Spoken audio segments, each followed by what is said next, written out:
ہاں، تو میں کہہ رہا تھا کہ جب قیامت برپا ہو جائے گی، میدان محشر لگ جائے گا، دیکھو ہم یوں ہی نہیں حضرت ابو بکر صدیق رضی اللہ تعالیٰ عنہ کی عظمتوں کو بیان کرتے ہیں۔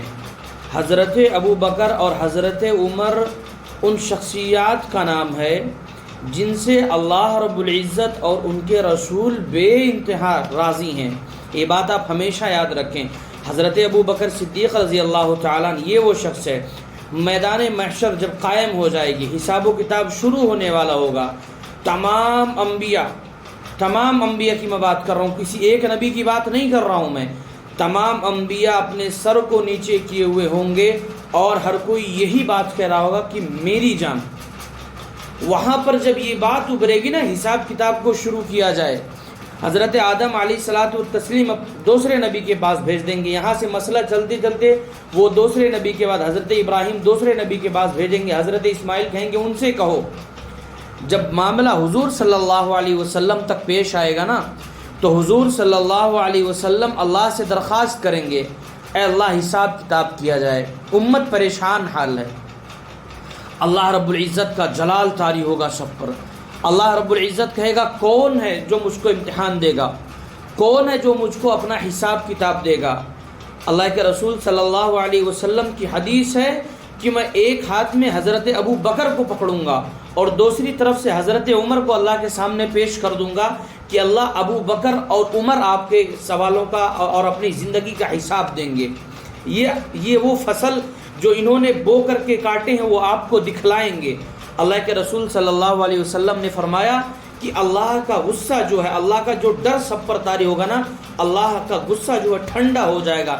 اللہ رب العزت جب حضرت ابو بکر رضی اللہ تعالیٰ عنہ کو دیکھیں گے، اللہ حدیث میں آتا ہے کہ اللہ رب العزت مسکرا کے کہیں گے کہ تو نے کبھی میرے نبی کے ساتھ کوئی حساب کتاب نہیں کیا، آج میں بغیر تجھے حساب کتاب کے جنت میں ڈالتا ہوں۔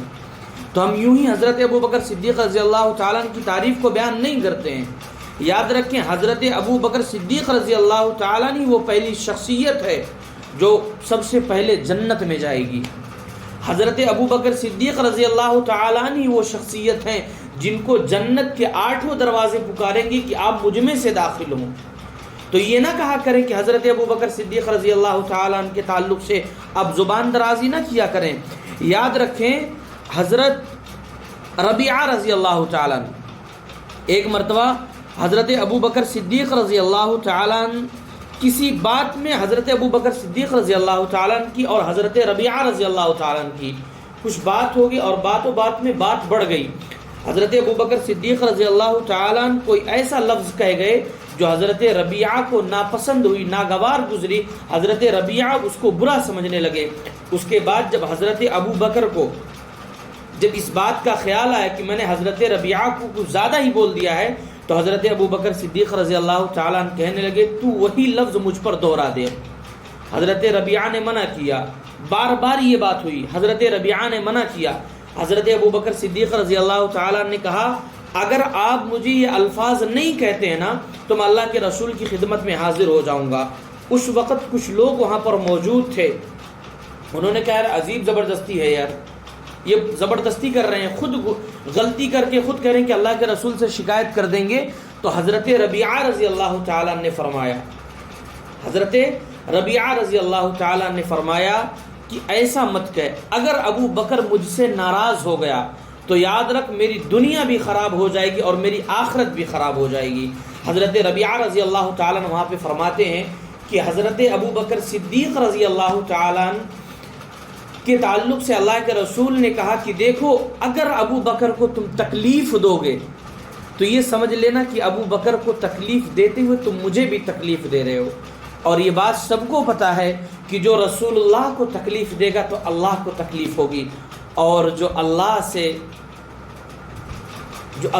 اللہ کے سامنے جو اپنی زبان کو کھولے گا تو اللہ رب العزت اس کا کیا حشر کرے گا وہ تو سب کو معلوم ہے۔ تو حضرت ابو بکر صدیق رضی اللہ تعالیٰ عنہ کی بڑی عظمتیں ہیں۔ ایک مرتبہ ایک صحابی اللہ کے رسول صلی اللہ علیہ وسلم مسجد میں تشریف فرما ہیں، باہر نکلتے ہیں تو دیکھتے ہیں کہ ایک گلی سے حضرت ابو بکر صدیق رضی اللہ تعالیٰ عنہ جا رہے ہیں، ایک صحابی ان سے آگے ہو گئے۔ اللہ کے رسول صلی اللہ علیہ وسلم نے فرمایا ان کا نام لے کر کے صحابی کا بلاؤ تو ان کو صحیح. حالانکہ آگے چلنا تو کوئی بری بات نہیں تھی نا، لیکن اللہ کے رسول صلی اللہ علیہ وسلم حضرت ابو بکر کی عظمت کیا ہے، ان کا ادب و احترام کیا ہے، حضرت ابو بکر سے آپ کا محبت کتنا ہے. آپ فرماتے ہیں کہ تجھے حیا نہیں آئی، تو ابو بکر کے سامنے چل رہا تھا. وہ معذرت کرنے لگا، اللہ کے رسول ہم سے غلطی ہو گئی. اللہ کے رسول صلی اللہ علیہ وسلم نے وہاں پر بہت ہی زبردست جملہ فرمایا کہ سنو، اگر تم مجھے خوش رکھنا چاہتے ہو تو ابو بکر کے سامنے کبھی زبان درازی مت کرنا، ابو بکر کے سامنے یا ابو بکر کی عزت میں کبھی کوئی کمی نہ آنے پائے. یہ اللہ کے رسول صلی اللہ علیہ وسلم کے الفاظ ہیں. تو یاد رکھو، حضرت ابو بکر صدیق رضی اللہ تعالیٰ عنہ کی شخصیت وہ شخصیت ہے اور وہ شخص کا نام ابو بکر ہے جس سے اللہ کے رسول بھی راضی ہیں، اللہ راضی ہے، جس سے پوری امت راضی ہے. اور یہ تمام امت مسلمہ کا اس بات پر اتفاق ہے، پوری امت مسلمہ جو سنت کو مان کر کے چلنے والے لوگ ہیں، سب کا اس بات پر اتفاق ہے کہ نبیوں کے بعد جس کا سب سے بڑا درجہ ہے وہ حضرت ابو بکر صدیق رضی اللہ تعالی عنہ کا درجہ ہے.